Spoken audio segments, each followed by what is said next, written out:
welcome to my second video on books on this channel. I'm sorry the camera hasn't been set up yet, so again I'm on the floor. So let's get right into it. First, obviously, explain. What is it? Okay. Today I'm going to be talking about the videos that shaped me. A lot of people have been doing videos on books that change their lives, and this is kind of that, but I kind of made it so it would be books that actually shaped me as a person. I read when I was really young. Sorry. These books are very important to me. I love them still to this day. Some of them I've recently read. They're just really important books to me. These are not non-fiction books. I might do a video on like non-fiction books that changed my life.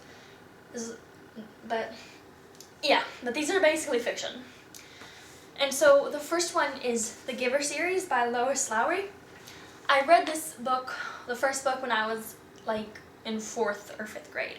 So it's not like I got all of the symbolism and all the deep stuff that actually went down. I don't think I really understood the war scene or the suicide scene. You know that, if you've seen it, you probably know what I'm talking about, but I was just kind of like, yeah, I really enjoyed it, but I didn't understand. But then when I was in 8th grade, we were told to read it again in English class. So I started reading again, and this time I just devoured it. And I was like, this is so good, and I so wanted to read the other ones. And so I borrowed the other ones from my English teacher, and I read them really fast. The last one actually made me cry. The second and the third kind of felt like filler, but the good kind of filler, I guess. They were really enjoyable, and they really did set up the 4th one, and it was such a satisfying ending, to me at least. And I really loved all the characters, and unless I don't think it necessarily said I can't exactly remember how it ended, but I know I was satisfied. There were some parts of it that I wish it had gone more into, but they didn't, but it really was fine. So the way it shaped me, well, it made me cry, and really it made me realize a lot about what makes me emotional, and it really made me think about the world. Maybe it didn't shape me when I was younger, but it certainly has now. And this is like the only story that I haven't read from a long time from now. So this is the only story I've really recently read on this list. And the next one is The City of Ember by Jane Duprat, I can't remember. I read this and I absolutely loved it. I cried a lot. When I got the last two, I think, for Christmas, I wrote a letter to the author saying how much I loved it. It absolutely shaped me as a person because I loved the characters. I like the fact that there's no romance. The ending to the story is amazing. It just has the right amount of like sadness that I really love. Everything was balanced perfectly. They were just so creative and imaginative, and such a good mystery. I think I would enjoy it so much today. I've read all 4, and I really liked looking at the covers when I was younger. And it's just a really, really good book, and I would really like to read more from her, but I don't know if she has more. But either way, all of the 4 of the books are just some of the best I've ever read, and they really changed my life because I just really loved reading after that. It's probably one of the first book I read that was more up there, more advanced. I mean, it's not the most adult book. And so the next one is The Shadow Children series by Margaret Peterson Haddix. I absolutely adore Margaret Peterson Haddix. I could probably put so many of her books on here, but this one was really the one that hit me the most. I read this and I absolutely was, it was wow. It was so imaginative. I loved the characters. I loved the ending. I loved everything about it. I loved how it brought really light situations to life. Really talked about situations to life. I loved how it just didn't hold anything back with the characters dying and stuff. It was just so fun to read, and really shaped me because I realized how good literature could be. I can't describe my love for it, just like I can't describe my love for the City of Ember. They were amazing. And the next one, those were amazing books. There's 7. It's amazing. And the author, I'm sorry, and I was going to go on the next one, but I'm still talking. The author is literally my favorite author of all time, Marguerite Alex. I've read a lot of her work. I was going to put a lot of this on here, a lot of her stuff on here, like Don't You Dare Read This, Mrs. Downfrey, and I think she contributed to Just Ella, but maybe not. I can't remember. But yeah, Mrs. Downfrey and Mrs. Dumfrey, and then there's yeah, a lot of good books, like Running Out of Time.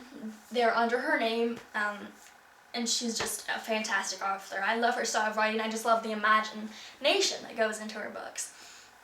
And the next one is Moonlight on the Magic Flute, or the Treehouse Magic Treehouse series. So it's not listed a specific one. I just kind of picked this one out because I remember it a lot. I know I like this one. It's probably not my favorite, but still. When I was younger, this took me in such a good place. I would stay up and read it a lot. I love the Magic Treehouse series, and I know this is on a lot of people's lists. So I love it basically for all the same reasons they do. It really got them into reading, and it really got me, and it just really took me to a good place. And the characters are just so fun and imaginative, and I just love both of them. And so it's just a really fun book for me. And the next one, it's also one that I read as a child, but I don't see it as on many people's lists, but I haven't watched that many of this type of video. And when I say other people's lists, I mean like books that changed them, not really shaped them. And so the next one is the Junie B. Jones series by Barbara Park, and that last one, Mary Pope Osborne. I love this book, and I love this whole series. I don't really know which is the first one, or if I even own it. I probably do. I just picked this one up, like the last series. This really just changed me. I really looked at things in a different way. It just really reflected on me how fun childhood is, and if I really wanted a gaze back on childhood now, I could just read it, and I would really just enjoy it so much. The next one is the Click series by Lisi Harrison. It's not talked about a lot. It's kind of like, you know, like mean characters, but it really, really was enjoyable for me. It was kind of like when I read it, it was like, oh my god, these girls are so cool. They're in junior high or middle school. And so I really liked it. I really liked all the characters. And I really liked all the interesting plots and stuff that went down. And I thought it had a good message, and just, yeah. And it really has good writing, actually. I haven't read all of them, and I probably would finish it and still really enjoy it. So yeah. And the next one is Confectionally Yours by Lisa Papadimitriou. Something French, I think. This is just the second one in the series. I don't have the first one. I read them all. As far as all these go, it probably hasn't shaped me as much, but it was really like a good romance story that I really just enjoyed. Whenever I wanted to sit down and read something, I would just sit down and read this. When I was reading, I was really happy. There's some notes in here. I don't see that.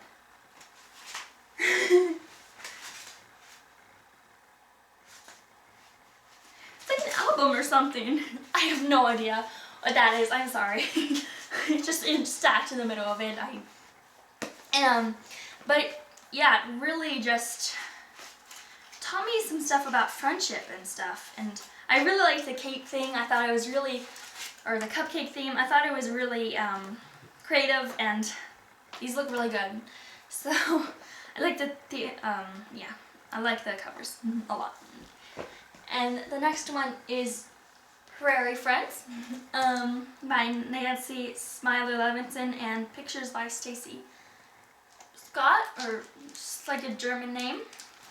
It really taught me a lot about friendship when I was younger, I really like the small reading and the illustrations and just the past life. I really like the Cornhusk part and the Cornhusk dolls.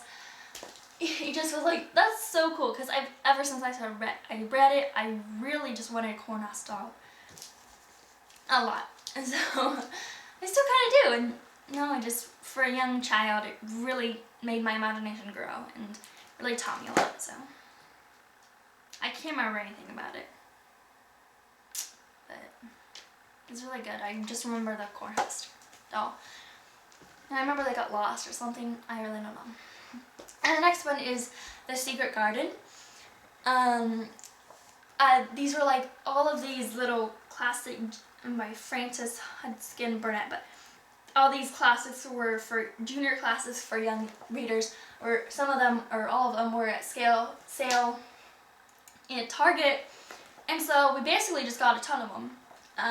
This is the one that I really liked. I love the illustration. Like, this is so pretty. It's just so simplistic.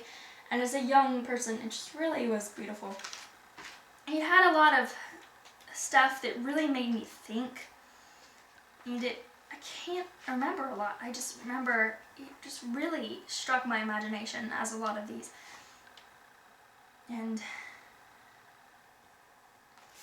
like, it was really just really nice to read. I liked the characters. I really liked the characters. I liked the writing style. I don't think I've ever read the original. If this is not the original, I really don't know if this is a retelling or not. But it's really cool. I really liked it. Like, yeah, I can't remember much about it because this is the one I read so long ago. I can only remember Prairie Friends because I've read it so many times. But this I've only read once or twice. I think I have 2 copies. Yeah, unless they're like totally different books, just retellings. I think they're the same book, but yeah, either way, it's in The Secret Garden in a telling. And I have an honorable mention. It didn't quite make the list, but I just really wanted to mention it because it's a good book. It really got me into horror mysteries that are just kind of still juvenile. And that is Famous Last Words by Katie Allander. I probably will read the other books she has, but I haven't yet. And I really want to. She seems like a great author, really good stories, really imaginative and really slice of life stories that kind of take like a darker turn. The characters are pretty relatable. It's really interesting. It has kind of small writing, kinda, you can see.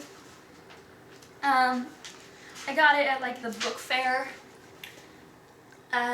in elementary school, which just like one Tumblr user mentioned, the only pure place they've ever seen in their life. I really relate to that because I love that place.